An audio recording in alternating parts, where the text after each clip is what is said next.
Kevin Hoffman is an accomplished writer and public speaker who on the daily works with diversity, inclusion, and racial identity.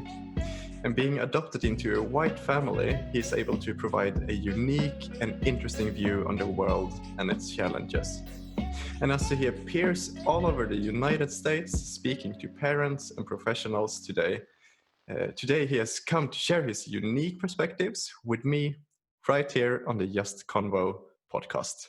And so with that said, I just want to say welcome so much, Kevin. Thanks, John. Thanks for having me. Thank you. And so for jumping straight into it, for the people who don't know who you are, do you have any an elevator pitch or anything? Who are you? Yeah, so I am the result of an affair between my white mother and black father in the late 60s, just outside Detroit or in the Detroit area, Detroit, Michigan. They were both happily married, just to two different people. And so my mother's white husband insisted that she put me up for adoption immediately. They drove me from the hospital to my first and only foster home. I was in foster home or foster care for about 3 months. And then I was adopted by a white minister, his wife, and I have 2 brothers and a sister who are biological to my adoptive parents, and I'm the youngest in that family. Right. Okay. I grew up in Detroit, surrounded by people that look like me. Yeah, awesome. And I want some context, because when I was doing some research on you, I found a very short sentence. There was no context to it, but you have apparently one day walking up to a burning cross on your front yard. Yeah. Like I said, I was adopted at 3 months old. At that time, my parents and the family lived in Dearborn, which is a suburb of Detroit. And so I was brought into that community. And back in the late 60s, Dearborn was considered what we call in the States a closed community, which meant, although it wasn't a law, what it meant was that there were certain neighborhoods across the United States that were closed to people that looked like me.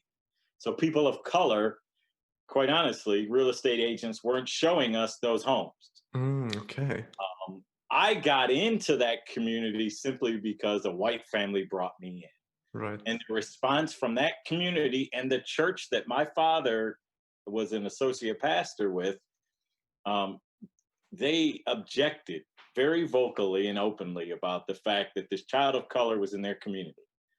They felt I was such a threat that, one morning when I was 11 months old, we woke up to about a 6-foot tall cross burning in our front yard. That's insane. That's totally insane. I mean, living in Sweden, I like to imagine Sweden is quite problem-free, but I know we definitely are not.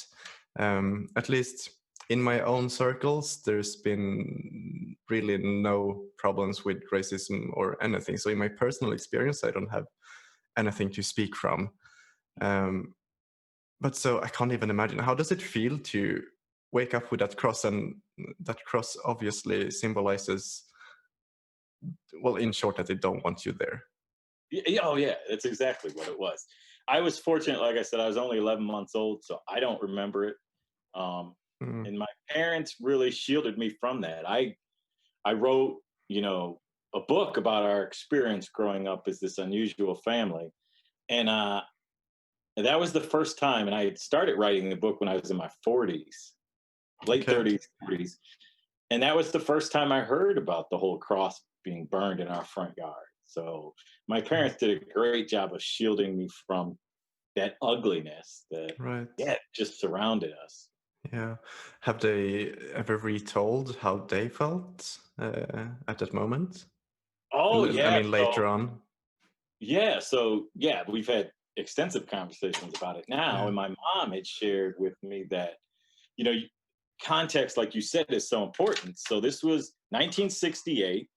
It was shortly after the Democratic Convention, which was in Chicago that year. But it was that was also the year that Martin Luther King was killed, and that Bobby Kennedy was Mm. killed. And so there was this real fear from my parents that it wasn't something as simple as just a cross being burned in our yard, which is a horrible thing. Mhm. But the concern was also that someone may be killed or very seriously hurt behind this. Mm. And so, yeah, that was terrifying for my mother. Yeah. I can't even imagine. And on that same topic, growing up as an as growing up as someone who has been adopted, especially into a white family. Um, of course, I'm sure you had loving parents and family and all that, but I I can imagine there's some how do I put it? Some interesting thoughts or perspectives, I guess, on does it feel different? I guess is what I'm trying to get at. Does it feel, uh, or at the time when you were younger, did you feel different from your uh, friends or your neighbors and etc. etc.? So I was fortunate. So we lived in that white neighborhood where they burned a cross in our yard. We lived there till I was 3 years old. Then my father he chooses to pastor a church. So now we move into Detroit, into the northwest side of Detroit, into a black neighborhood. And Mm, so from age 3 to 18, I always had contact with people that looked like me. So right. I was very, and quite honestly, I felt very comfortable with, people that looked like me. And Mm, so there was peace in that. Um, and that was just a very good experience for me, which, you know, one of the toughest things, and my mom and I talk about this, was, she didn't know black culture. mm, I mean, how could she? And so what they decided was, well, we're going to put him in touch with his culture by moving him into Detroit, into a black neighborhood, and we'll all benefit from that. That was mm. their thought. And so, yeah, so it's kind of funny. I was the different one in our house, but then I would go out, and even in the schools that we went to, I mean, the schools that I went to were like 95, 98% black. So your You know, family was almost three, the odd one out. yeah. So my brothers and sister were often one of very few white kids in their classes. Mm, okay, okay. Yeah, and having some context to your life, to your upbringing, your childhood. Um, looking, as we mentioned briefly before starting the recording, America, I hear a lot about it. The world hears a lot about the United States as it is. And from an outsider's point of view, it seems as though America is having a very hard time right now, in a lot of context, of course. But I'm thinking specifically of race, and Yep. equality.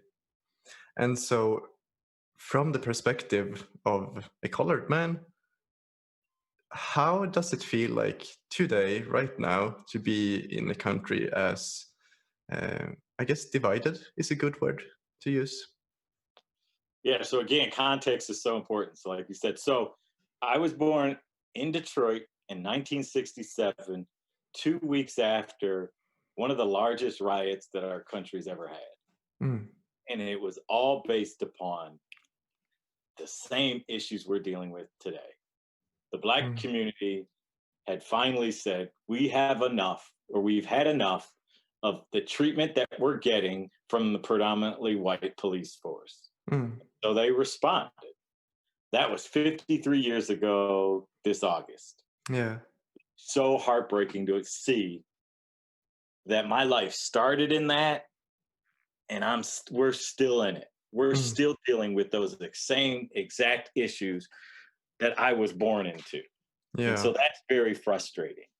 Since March and COVID and then all this that kind of descended on us at once, the feeling that I have had hearing some of the things that our president and Mm, other people in leadership have said about people like me, I feel like I'm a guest in my own house. Mm. And I feel like, and I heard it last night again in those debates. He assumes that it's America and black people. Mm. And very rarely does he include us in that. And that Yeah. is so frustrating to feel. I was born here. People who look like me, we didn't have a choice. So many years ago, we were kidnapped and brought here, but we've been here. And Mm. still they refer to it as America and us when it Yeah. should be America that includes us. And so, yeah, and if you've ever gone and visited, friends or relatives and stayed the night, there's kind of that uneasiness you have, and you can be real cool with them, you can be Hmm. real close to them, but you just can't relax and be yourself in another person's home. Really. That's really how it feels like in the Mm. United States, that I can't relax and be who I am Mm. because of so much that's going on. And quite honestly, it's gotten to the point where it's become very concerning and very dangerous for people that look like me. Definitely. And I mean, I'm a white man. I don't have any kind of trouble in any regards of at all in those type of contexts. But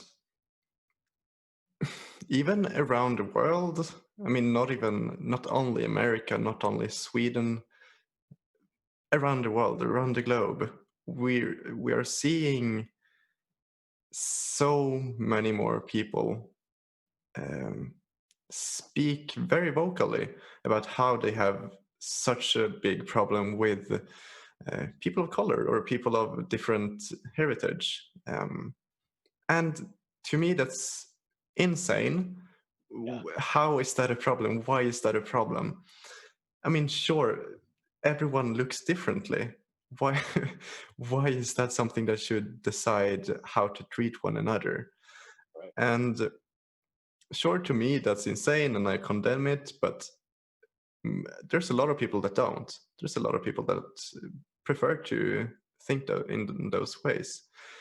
So how, as a human being, how can we, from today and tomorrow and the next day and the next day, move forward in a positive way uh, and not give in to all these forces trying to well, in short, trying to condemn everyone that doesn't fit their view of the world. But one thing you don't do is you don't go on national TV as the president of the United States and then tell a very well known white supremacist group to stand by. Mm. My God, is that dangerous? I And don't so if have. this election doesn't go the right way, he's Mm. pretty much telling them, get ready. Yeah, I haven't heard about that. Can you? Yes, Was it last recent? night, and I don't know if you guys have these here, but so we have debates where, the incumbent, the president, and Mm. then Joe Biden, kind of discuss the issues. And last night, the president was asked to denounce a group called the Proud Boys, who are all over the internet, and they're a white supremacist group. Okay. He simply asked to denounce them. And instead of denouncing them, he said, stand up and stand by. That is very concerning because they've taken that as a call to Mm. arms. And so I'm very fearful in the next month when Mm. this election happens, what is going to be the response from that? Yeah, that's insane. Yeah. Um, a person, a person in power, Yeah. especially a president, obviously shouldn't say anything of the sorts. Right. That's very irresponsible. And so Yeah, anything violently that happens, quite honestly, is on his head. definitely. And this specific thing that you mentioned now, I hadn't heard about, but over the years, I've heard a lot. And I don't know if 100% is true, but I'm sure most of it is.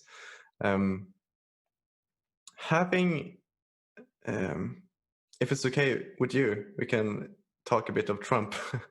uh, having a president as him being in charge and having the views that he does on the world.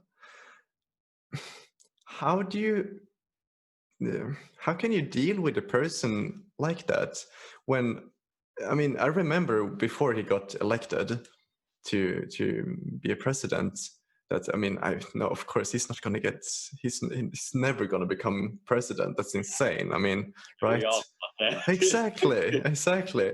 And I remember so well. I mean, I mean, I'm only 21 now, and that's a few years back, and I still remember how everyone, even my own family, was like, "That's insane."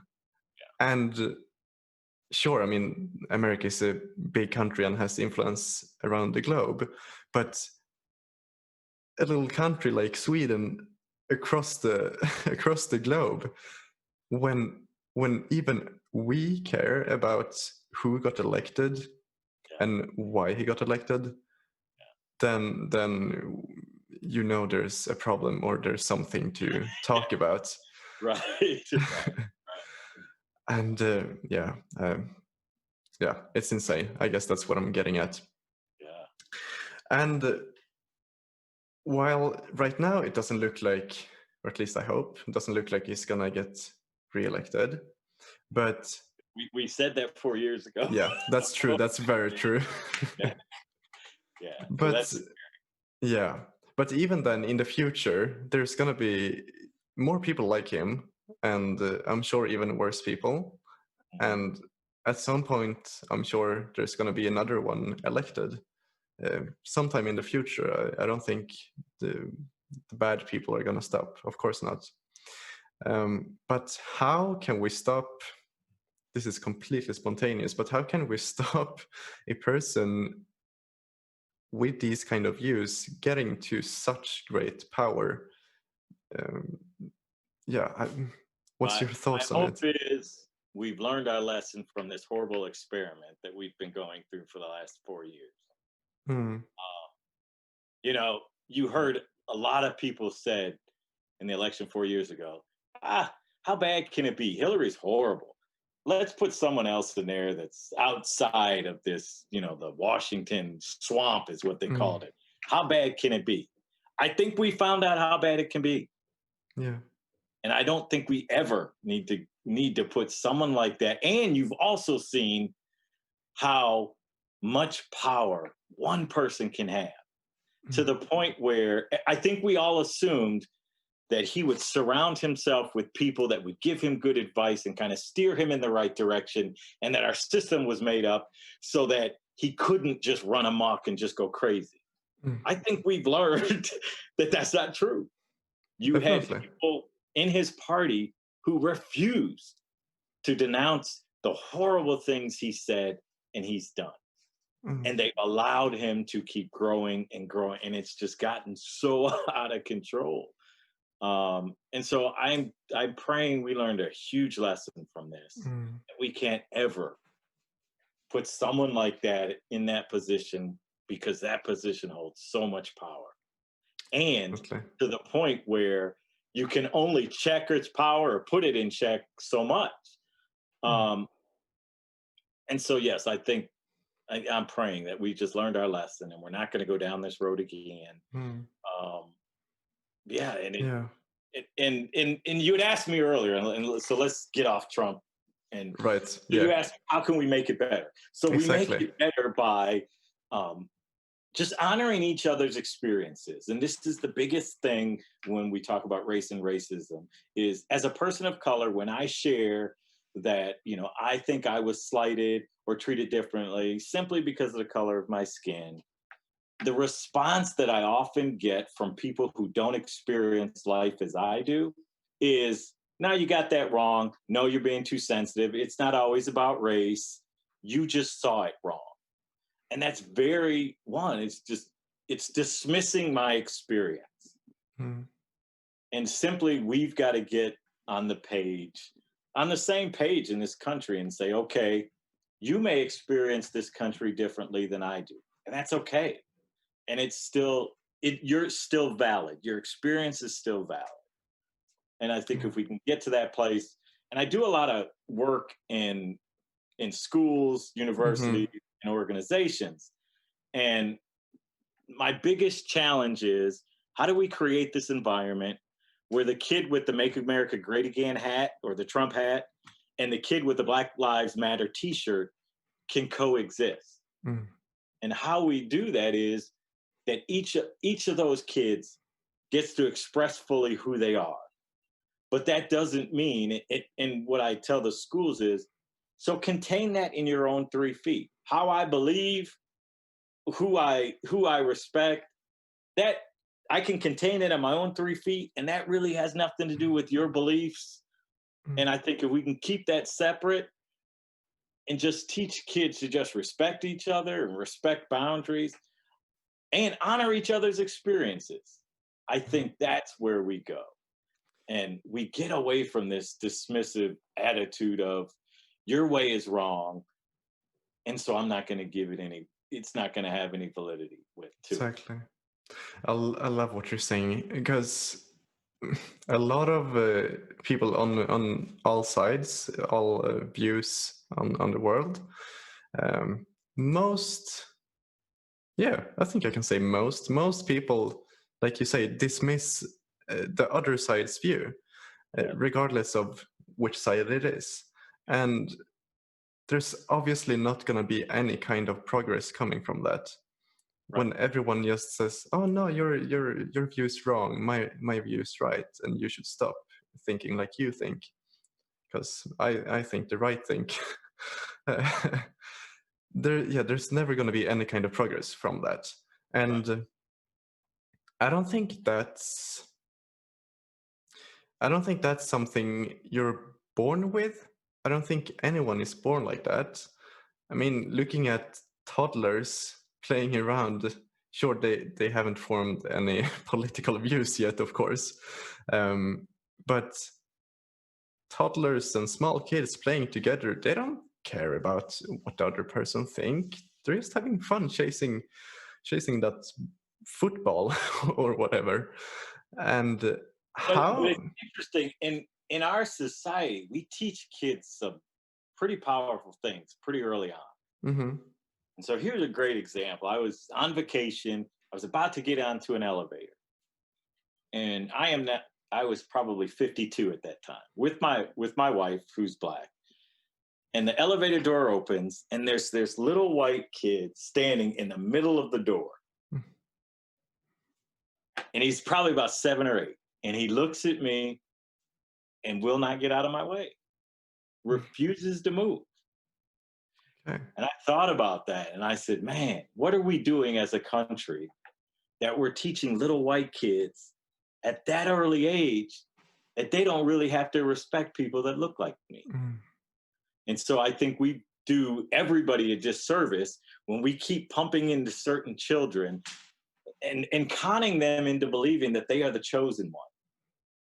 And then when they get to be 18 or 20 and go off to college and feel that they can take whatever woman they want because the last 18 years we've told them the world is yours, go get it.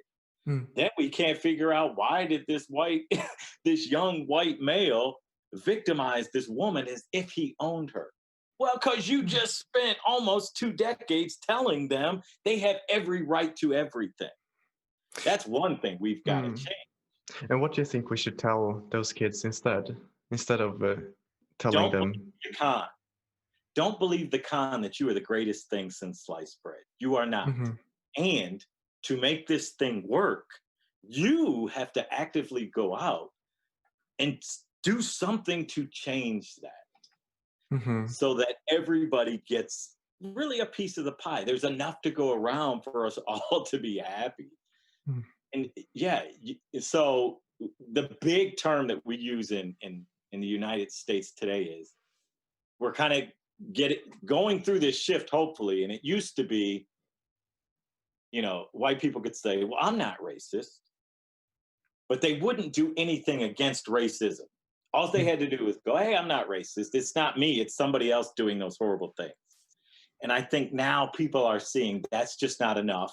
And so the big term is called anti-racist, that not only are you not racist, but you're doing things actively to Hmm. speak out when things in your community aren't the way they should be. And so you're going to actively speak out against racism. Right. And And so oh, you go. I think what we saw in March was kind of a perfect storm in a sense, which was COVID hit. Everybody was kind of bunkered into their homes, not much going on. And then this video of George Floyd and this police Mm, officer kneeling on his neck for 8 minutes and 46 seconds. I think more people saw that video than they would have if we weren't in COVID. mm, And so that, I think, brought home a clear vision of what shouldn't be. And I think a lot of people said, in this country, we are better than that. I don't ever want to see, I don't ever want to see an 8 minute and 46-second video of this man dying and him right. pleading for his life. I think that was finally that's what tipped things. And I think Mm, I am encouraged that now that perfect storm, I think, is going to create change in this country in a way that we've never seen. mm, Like I said, my life started out like this. And through the last 53 years, up until this last spring, what would typically happen was a person of color would be killed by the police. The police would kind of line up behind their officer and say, no, no, no, you don't know what happened before the video was turned on. This is a bad person. This is a horrible person. In mm, a sense, they were kind of justifying why this person was killed, which is really hard to do. But that mm, was kind of how they handled things. This spring, what I saw was leaders, mayors, police chiefs coming out and denouncing what happened. I have never, ever seen that happen. mhm. Because of that, I am encouraged that we are finally at the point where real change can happen. Because I think people, with the advent of the cell phone, and Mm, because we all have this on us all the yeah. time and can record things, I think now people are seeing what people of color have been saying for the last decades, Mhm. that we are being victimized, that we are being targeted, that these horrible things are happening to us. And so finally, enough people have seen those videos and said, yeah, we can't live like this. We're so much better than this. And so I think true change is going to happen. Yeah. But how do we keep it's I mean it's wonderful to finally have a sense of that things are going in the right direction, or at least starting to go in the right direction. But how do we keep that momentum? Because as we mentioned briefly earlier, conversation needs to happen because there is no progress without conversation. It's very simple. Um, but like we said, usually most people, I think at least, dismisses everybody else's opinion if it doesn't suit them.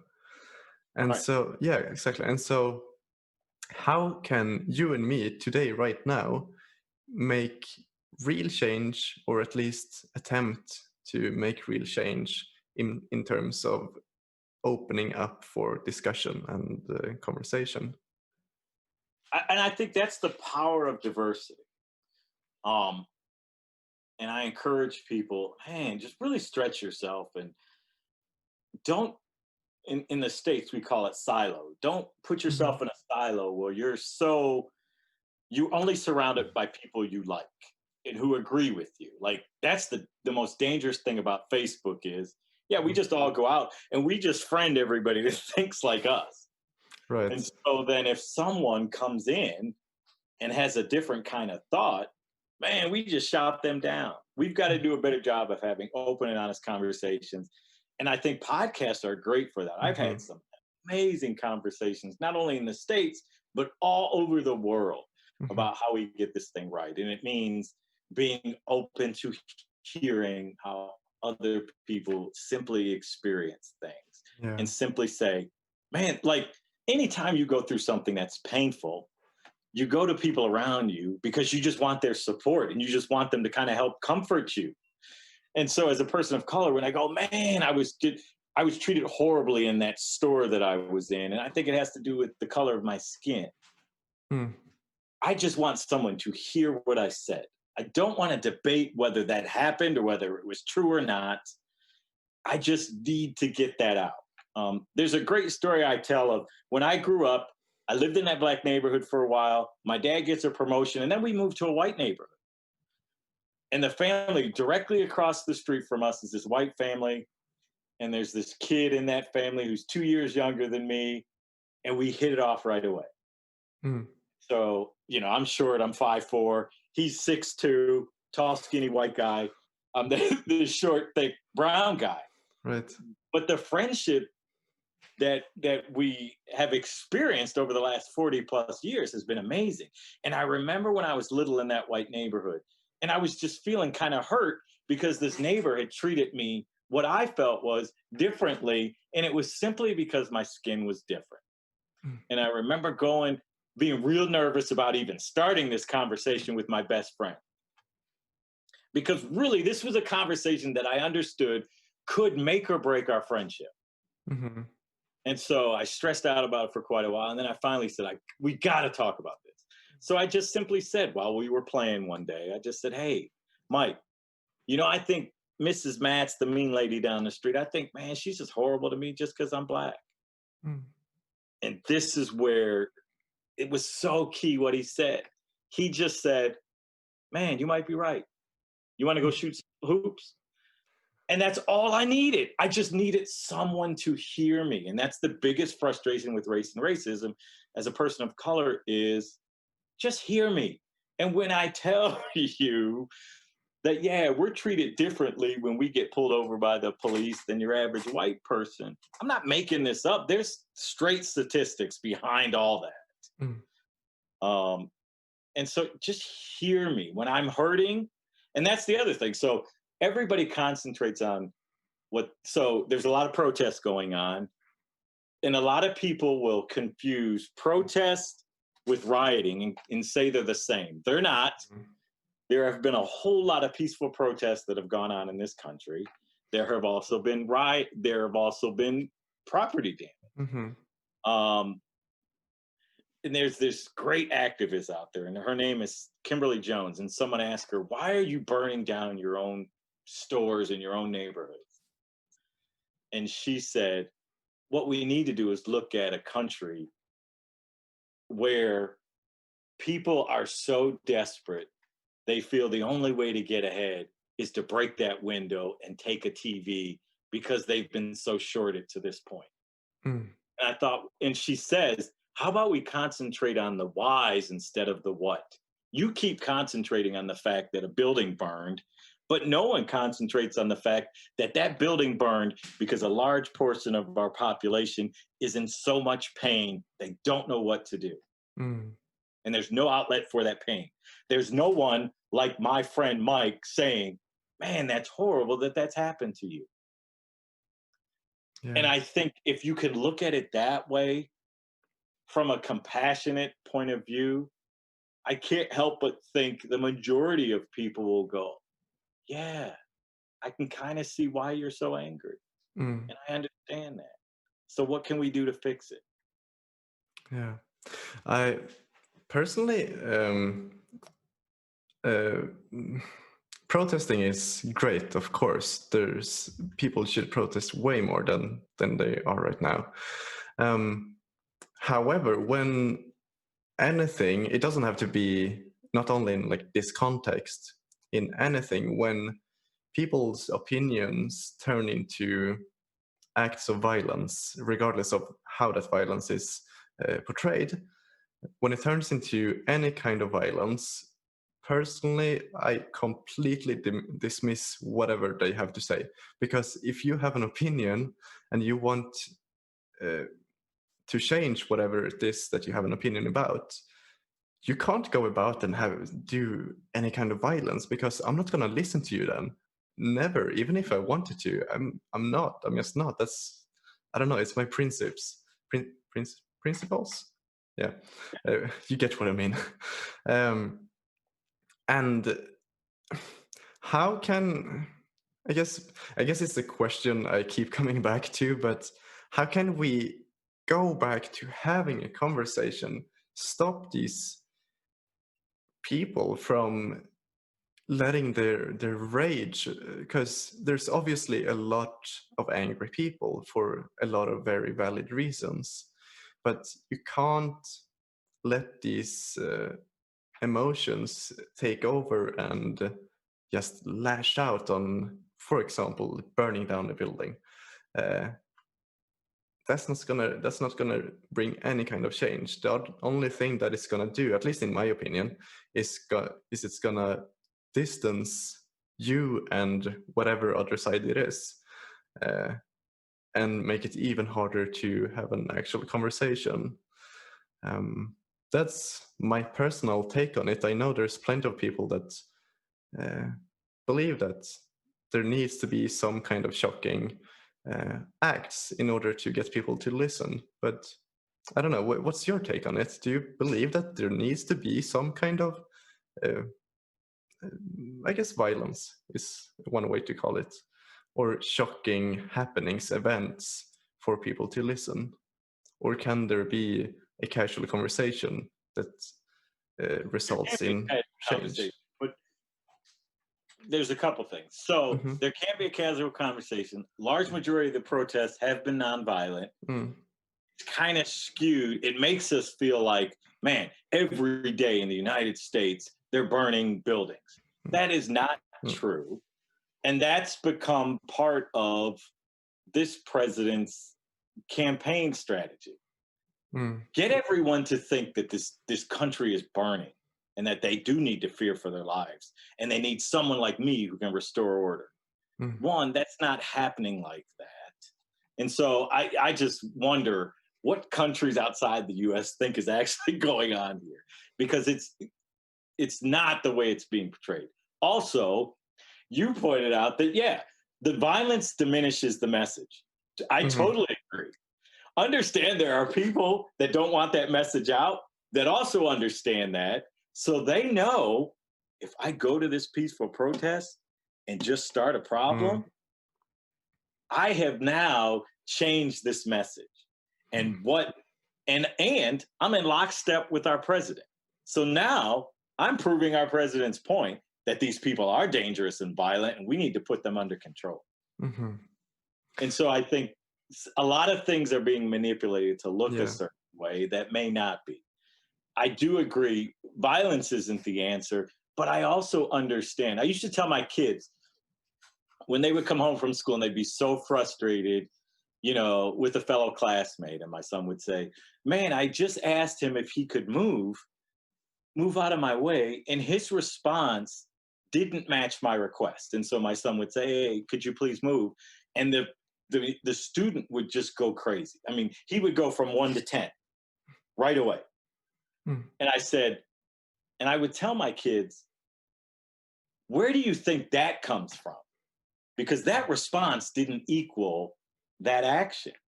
Mm. And I said, more than likely, that elevated response came from a person who's hurting. Yeah. And maybe it's a better way to look at it like, yeah, that was so out of control the way that person responded to things. But isn't it a more humane way to think maybe that person is that way because they're just in so much pain? Mhm. And if we address the pain, maybe we'll address the response to that pain. Mm. And I think that's a better way to look at things. Yeah. And so, like I said, that activist put it perfectly when she said, look at the whys behind the what.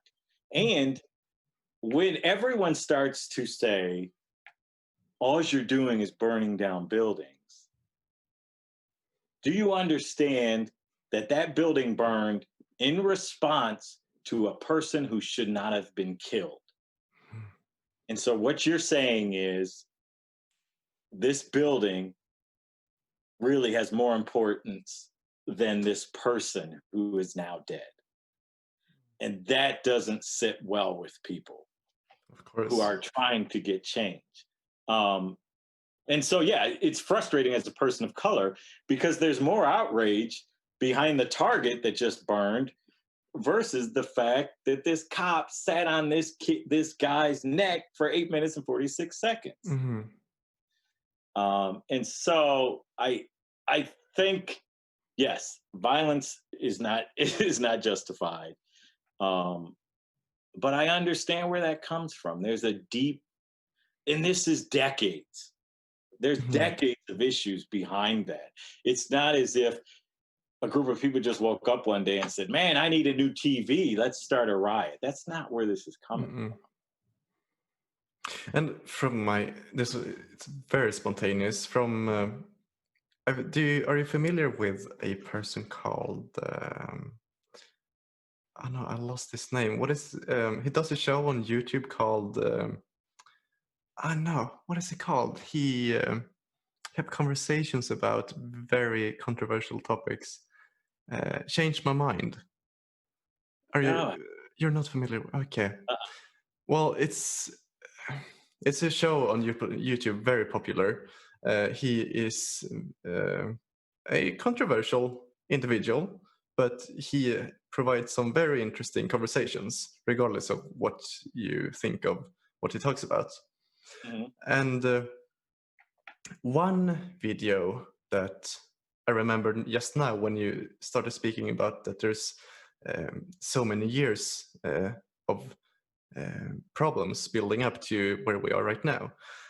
And the video that I remember was one where he basically the concept of the videos he does is he asks a question uh, and then he hopes for random people in the streets to convince him otherwise and change his mind.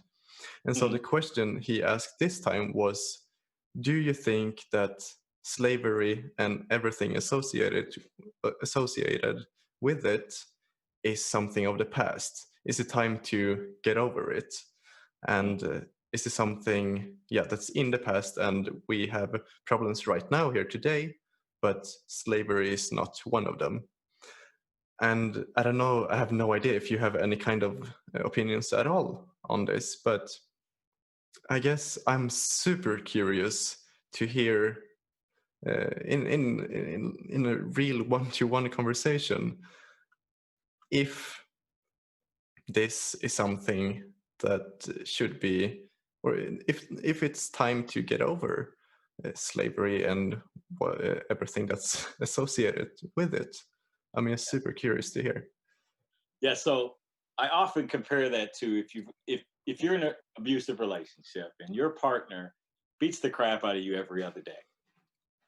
And then finally your partner comes to the realization that, man, maybe I shouldn't treat them that way. And so what then your partner comes to you who's been horribly violent to you for years, says, "Hey, I'm going to change.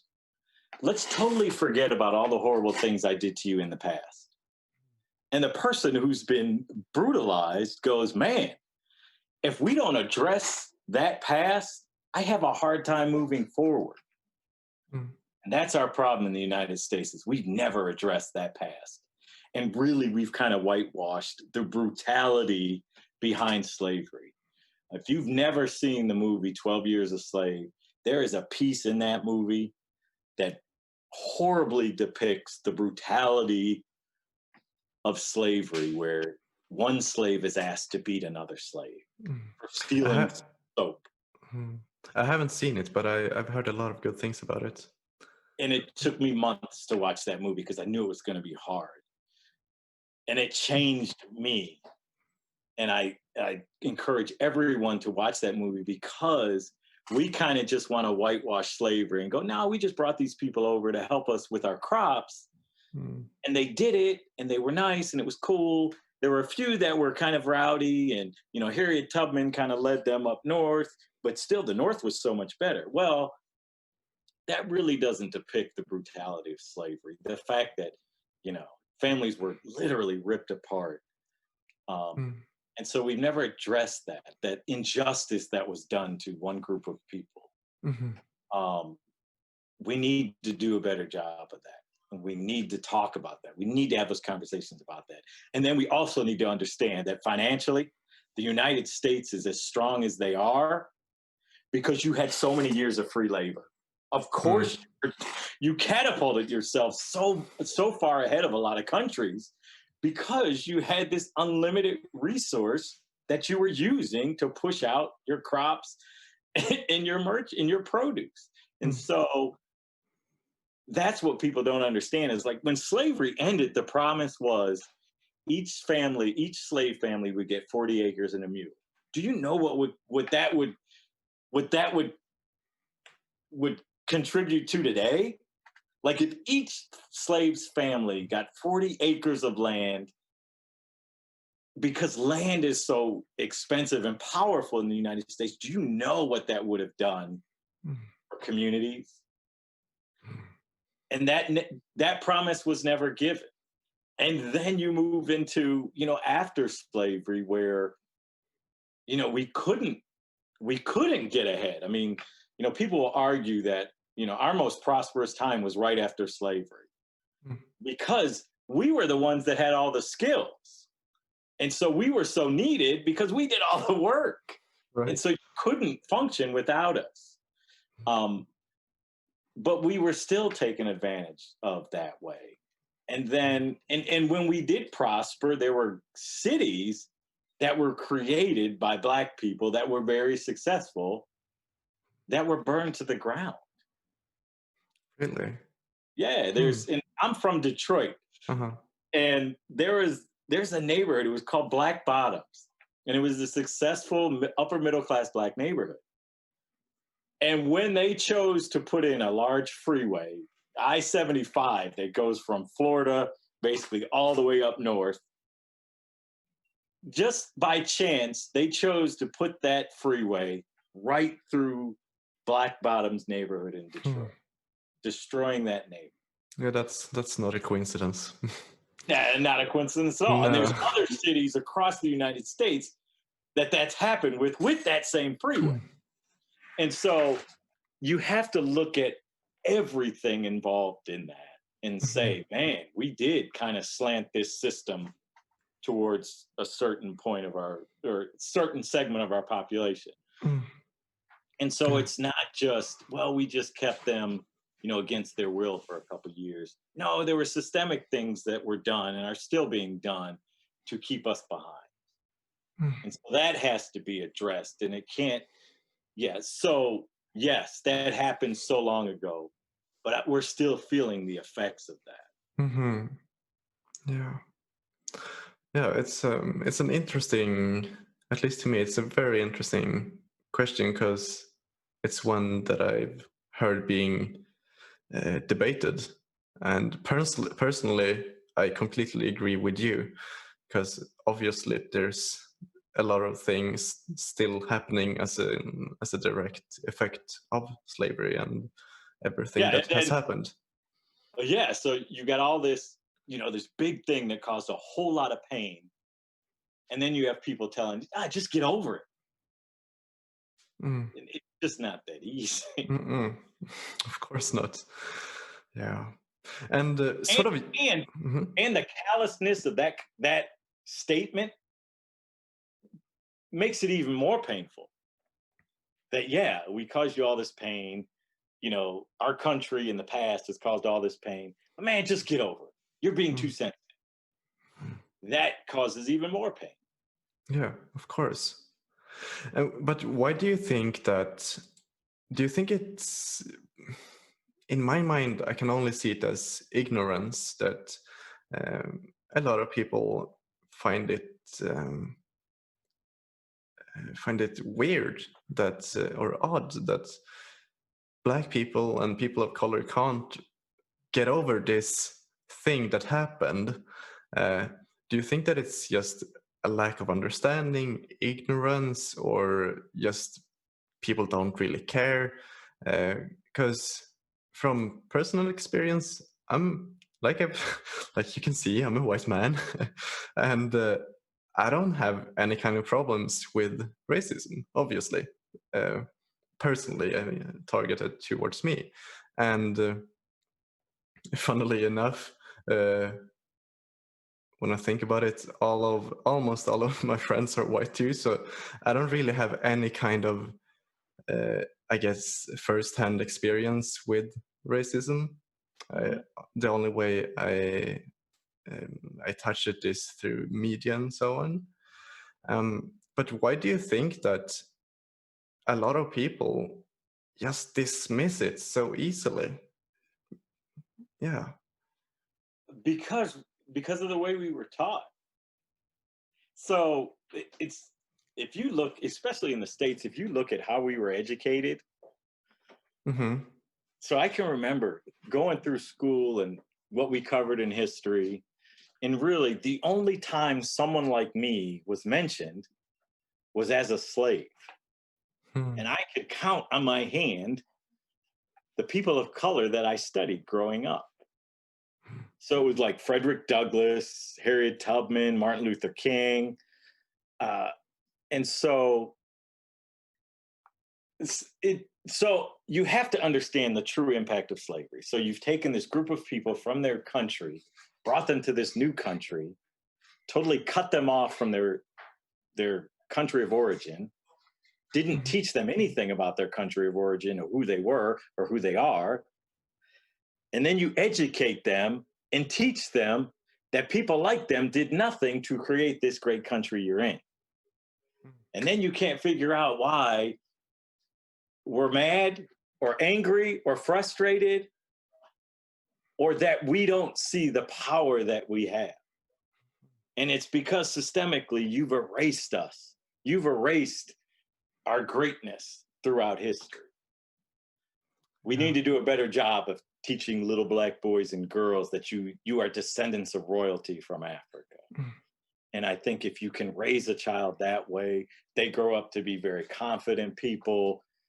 And it helps us all out. It doesn't just help one community, it helps the whole country out. And so, and I think that's starting to click with things that are going on in America, where you're starting to see people get it, that, man, you know, history was kind of written from white man's perspective.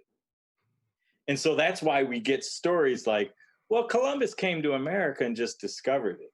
Mm. You can't discover something that someone else owns. Someone else had it. The natives in our country owned this place. They were guests and they took it as if it was theirs. And so just the whole story of Columbus, where growing up, we were like, yeah, he was the brave guy that got on these three ships and found this amazing country that we're all a part of. And we kind of downplayed the brutality of coming into someone else's country and exterminating them. And so we just say, no, we had this wonderful Thanksgiving dinner where the natives sat down and the whites sat down, but no one tells you, yeah, well, right after that dinner, they massacred them, you know, like, and so I think we need to do better. Just tell the truth and don't make it seem like there's this one group that has done everything and they've come in and kind of reformed these savages that were here before them. Like, that is not accurate. So until we tell the truth, we're going to have, and that just feeds into this idea of white supremacy, that, yeah, this was a nation of savages and the white man came in and made it better and gave us order. And that's not true. Yeah, of course. And on that note too, you sort of connecting it all, you do a lot of work in schools and universities.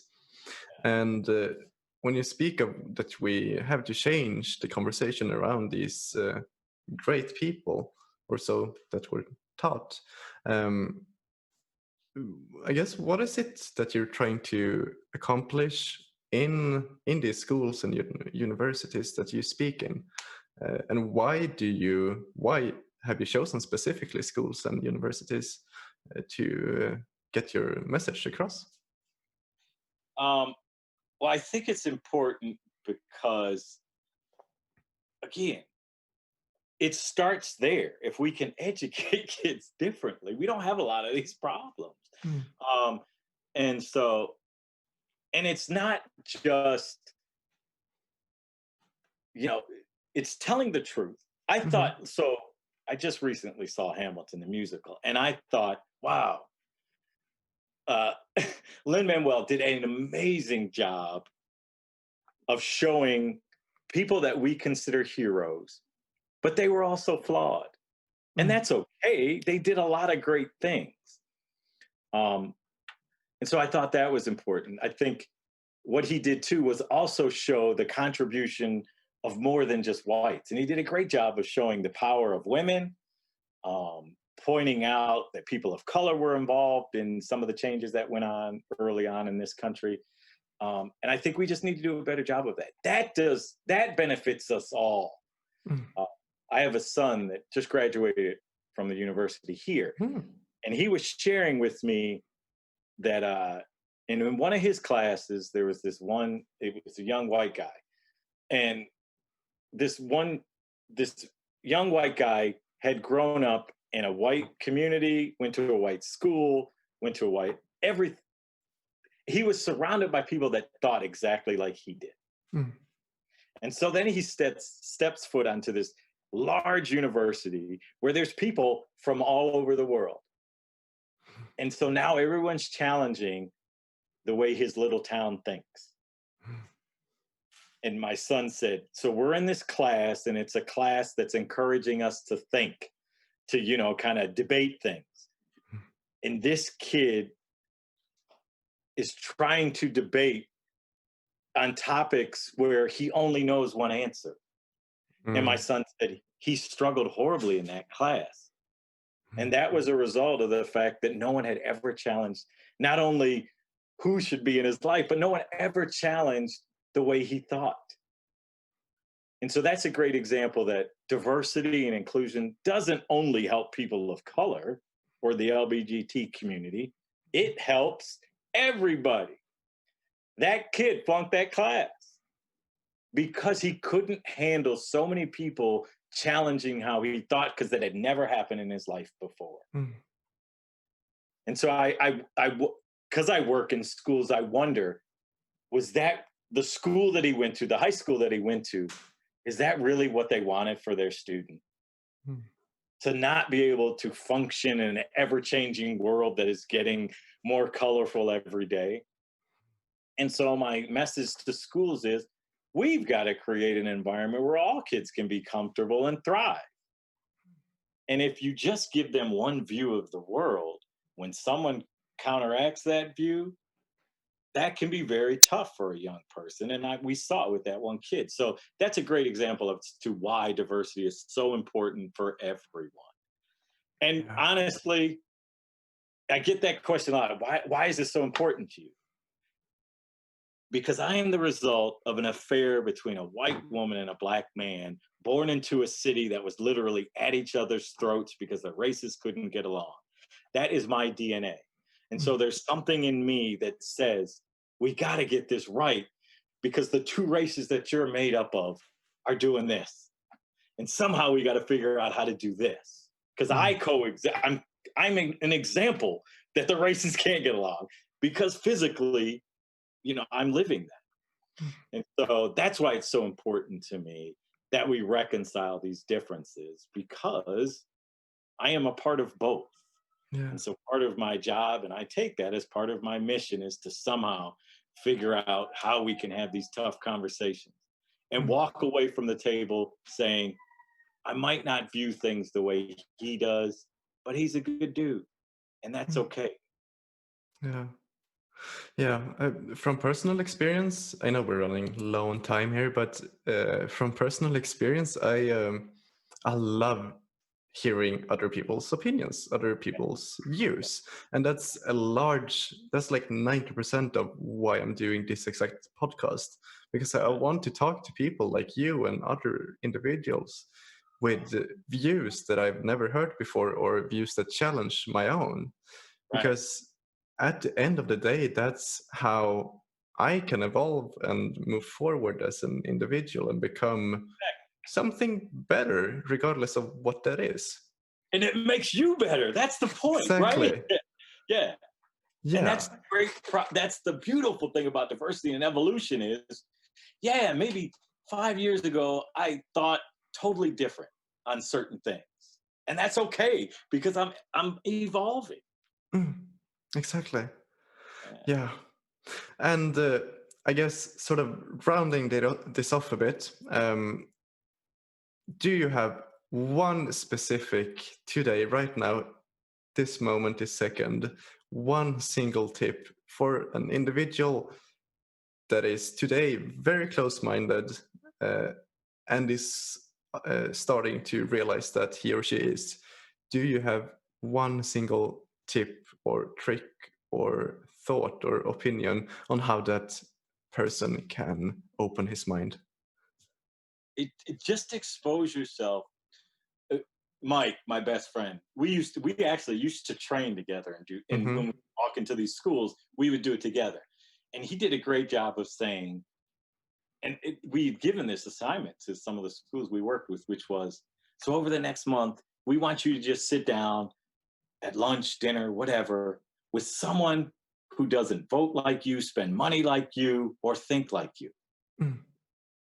And just expose yourself to how other people think.